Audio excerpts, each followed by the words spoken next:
So I think the workplace for women has changed a lot in the last 10 years, certainly since I've been on the scene, quote unquote, of working professionally. So I was never in the corporate world, but even in entrepreneurship, which is the world that I live in, I've seen just a change in myself and in the women colleagues and the other entrepreneurs that I work with, which is that we're less afraid.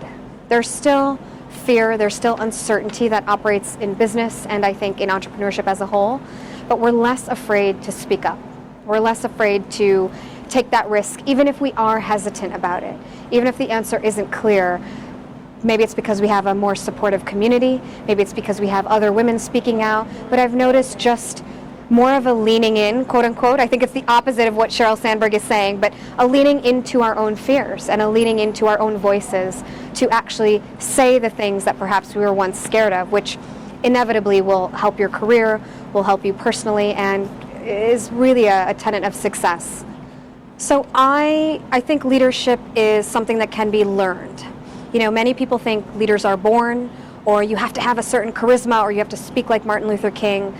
Sure, some of that is innate, but largely I think leadership is a skill, it's an art that you can actually learn. You know, it's kind of like how people think people who are confident are just confident, they're born confident. That's not true. Really, if we all look to ourselves and say, I have this goal, I have this deep need that I want to fill, I have this dream, it's really up to you, the onus is on you to try to do that. A true leader just does it. You become a leader by simply doing it. So I don't think that leaders have charisma, or you have to, you know, the equation that many people have with charisma and leadership. I think you do something and then you develop your charisma. So that to me is leadership. That's how I've built my own career.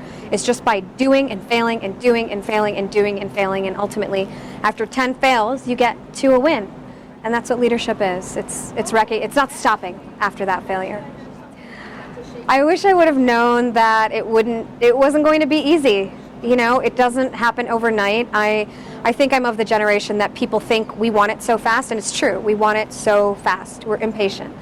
But at the same time, having that longevity, that timelessness, and that vision about your business and about where you can head, about your whole career, your career trajectory as a whole, it's important to think long term. So I think understanding that it's not going to happen overnight, but also that it's not going to be easy. Like Madeleine Albright and Sally Krawcheck said, it's really, you have to understand if it was easy, everyone would do it.